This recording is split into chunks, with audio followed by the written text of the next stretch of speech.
pagi adik-adik. Wah, sudah lama ya nggak lihat mukanya kakak Michelle di layar TV, di layar handphone, di layar laptopnya adik-adik semua. Karena kita sudah lama nggak berjumpa, jadi kak Michelle mau sapa adik-adik dengan 4 sapaan dari 4 negara. Kita sudah pernah nyanyikan lagu ini ya, yang kayak gini.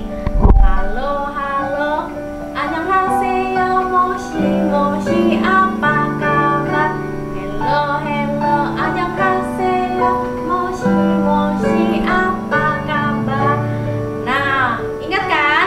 Sekarang Kak Michelle ajak adik-adik untuk bangkit berdiri, untuk penuh semangat. Yang sudah mandi, yang belum mandi, yang sudah makan atau belum makan, kita tetap harus semangat pada pagi hari ini.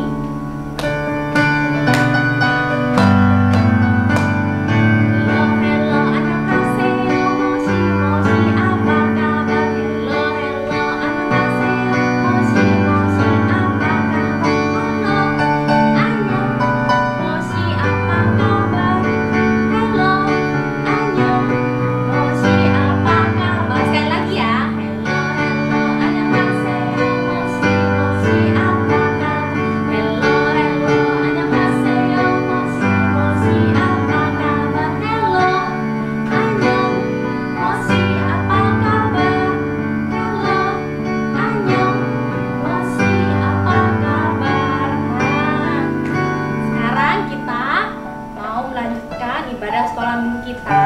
Sebelum masuk puji-pujian, Kak Michelle mau ajak adik-adik untuk tetap berdiri. Kita mau berdoa. Gak ada yang gerak-gerak ya. Walaupun Kak Michelle nggak lihat, Tuhan lihat loh. Kak Michelle pimpin dalam doa ya. Tuhan Yesus, terima kasih sudah menjaga kami semua sepanjang malam. Terima kasih untuk pagi hari ini yang begitu indah, sehingga kami boleh memuliakan Tuhan meskipun kami belum boleh berkumpul di gereja. Tuhan Yesus berkati kami agar firman hari ini juga bisa membantu kami untuk menjadi anak-anak yang semakin cinta Tuhan. Dalam nama Tuhan Yesus kami berdoa. Amin. Masih semangat ya semuanya. Kak Michelle dari sini bisa merasakan adik-adik sudah senyum-senyum nih. Kita hari ini mau olahraga bareng-bareng, mau keluarkan keringat biar sama-sama sehat. Kita mau nyanyi lagu Udaki-daki dari tempo yang biasa sampai cepat, terus pelan lagi, terus cepat lagi.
Yesus sayang padaku.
Adik-adik semuanya, wah Kak Elvira seneng banget bisa ketemu lagi dengan adik-adik walaupun hanya melalui YouTube.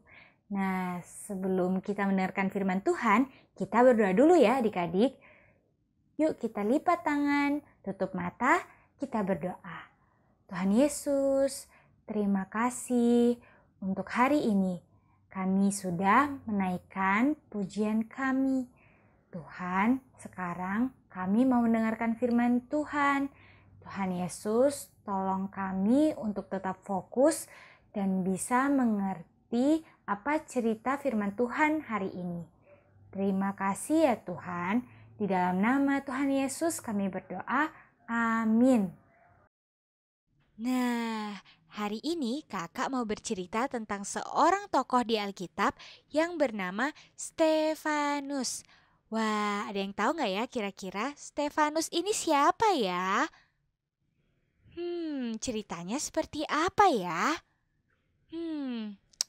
Nah, kalau nggak tahu, sini kakak kasih tahu. Stefanus ini merupakan seorang martir pertama yang ada di Alkitab.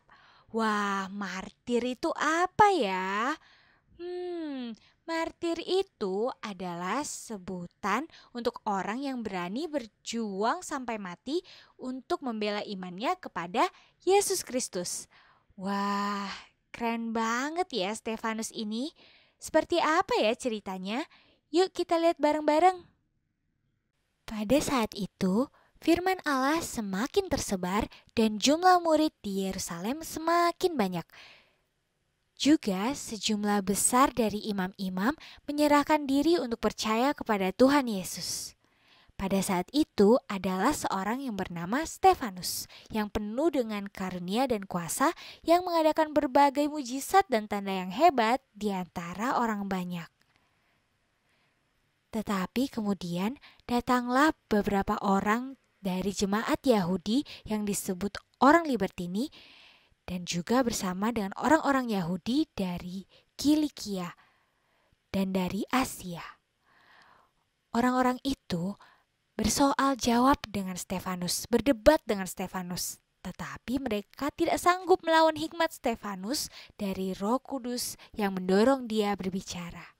Lalu mereka mulai menghasut orang-orang untuk mengatakan hal-hal palsu. Kami telah mendengar dia mengucapkan kata-kata hujat terhadap Musa dan Allah. Dengan jangan demikian, mereka mengadakan gerakan yang besar di antara orang-orang banyak, serta tua-tua dan ahli-ahli Taurat. Mereka menyergap Stefanus, lalu membawanya ke hadapan mahkamah agama. Lalu mereka memajukan saksi-saksi palsu yang berkata, "Orang ini terus-menerus mengucapkan perkataan yang menghina tempat kudus ini dan hukum Taurat. Sebab kami telah mendengar dia mengatakan bahwa Yesus orang Nazaret itu akan merubuhkan tempat ini dan mengubah adat istiadat yang diwariskan oleh Musa kepada kita." Benarkah demikian? Semua orang yang duduk di sana melihat Stefanus. Seketika itu juga mereka melihat muka Stefanus seperti seperti malaikat. Lalu Stefanus menjawab mereka, Hai saudara-saudara dan bapak-bapak, dengarkanlah. Hai orang-orang yang keras kepala dan yang tidak bersunat hati dan telinga. Kamu selalu menentang Roh Kudus, sama seperti nenek moyangmu. Demikian juga kamu. Siapakah dari nabi-nabi yang tidak dianiaya oleh nenek moyangmu? Bahkan mereka membunuh orang-orang yang lebih dahulu memberitakan tentang kedatangan orang benar, yang sekarang telah kamu hianati dan kamu bunuh. Kamu telah menerima hukum Taurat yang disampaikan oleh malaikat-malaikat, akan tetapi kamu tidak menurutinya. ketika anggota-anggota Mahkamah Agama mendengar semuanya itu, maka mereka sangat tertusuk hatinya. Mereka terkejut dan mereka sangat marah. Tetapi Stefanus yang penuh dengan roh menatap ke langit. Dan ketika ia melihat kemuliaan Allah dan Yesus berdiri di sebelah kanan Allah, Sungguh, aku melihat langit terbuka dan anak manusia berdiri di sebelah kanan Allah. maka berteriak-teriaklah semua orang yang ada di Mahkamah Agama itu.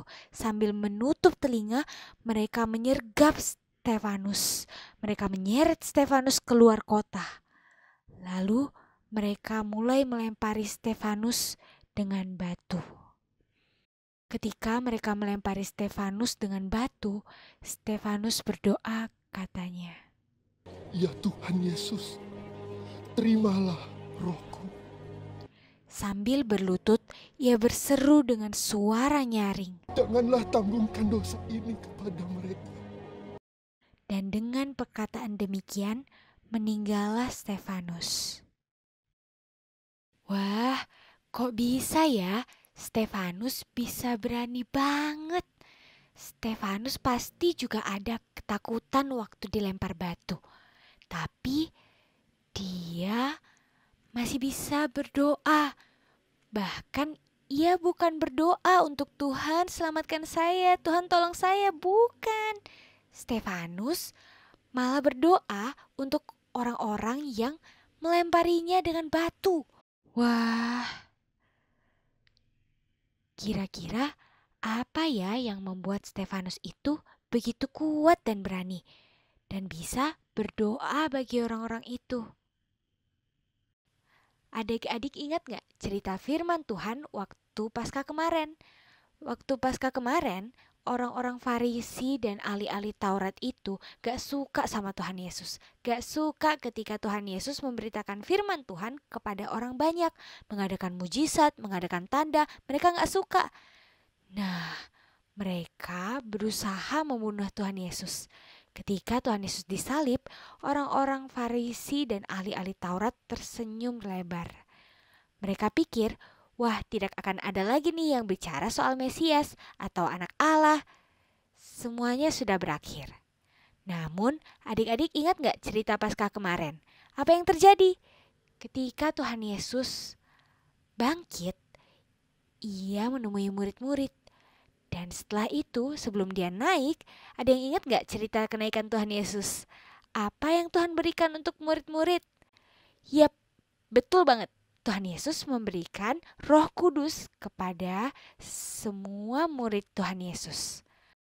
Roh Kudus inilah yang ada dalam diri Stefanus dan membuat dia sangat berani dan sangat giat untuk memberitakan Injil kemanapun ia pergi dan kepada siapapun itu. Ia menjadi sangat bersemangat dalam memberitakan Injil karena adanya Roh Kudus dalam hatinya. Wah, Roh Kudus yang sama dalam diri Stefanus juga merupakan Roh Kudus yang ada dalam diri kita adik-adik.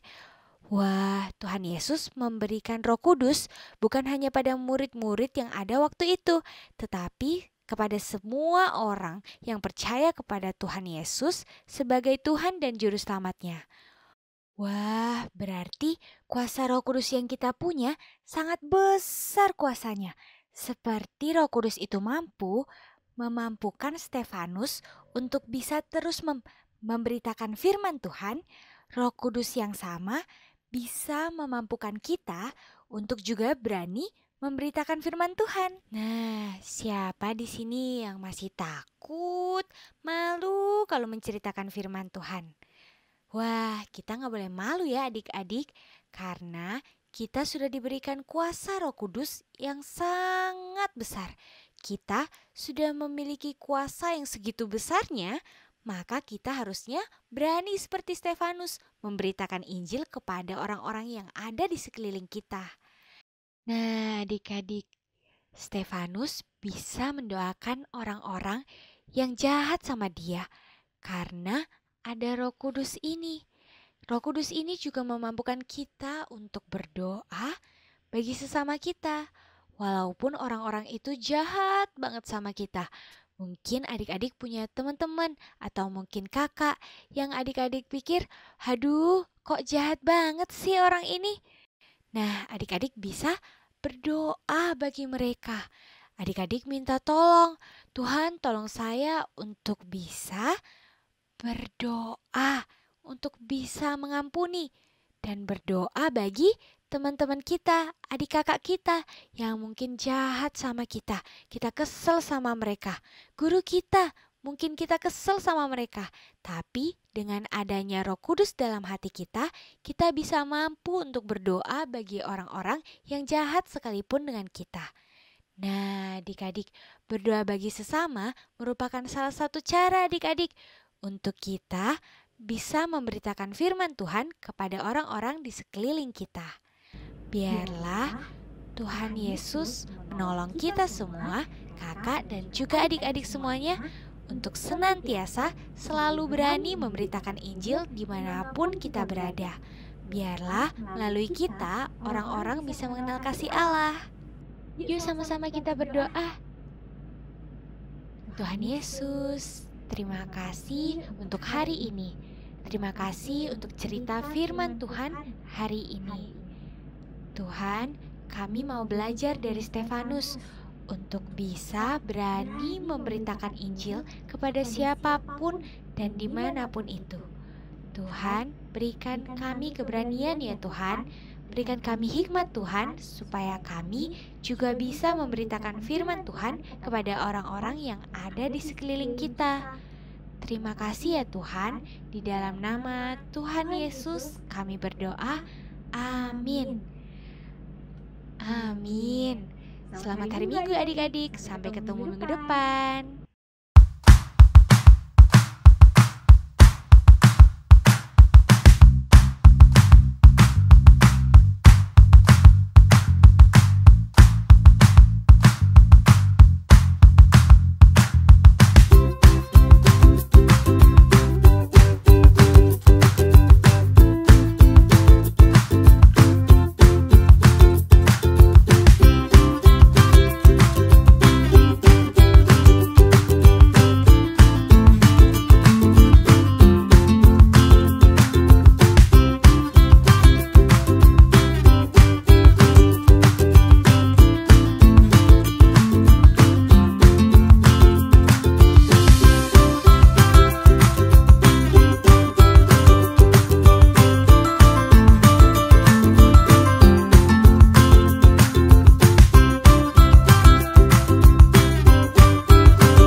Sudah mendengarkan firman Tuhan. Adik-adik, Kak Michelle mau ingatkan lagi untuk persembahan bisa simpan di kotak yang sudah pernah kita buat, atau bisa minta tolong kakak, papa, mama untuk transfer ke gereja. Nah, sebelum kita tutup ibadah kita, Kak Michelle mau ajak kita nyanyi satu lagu Terima Kasih Yesus.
pada hari ini. Dalam nama Tuhan Yesus,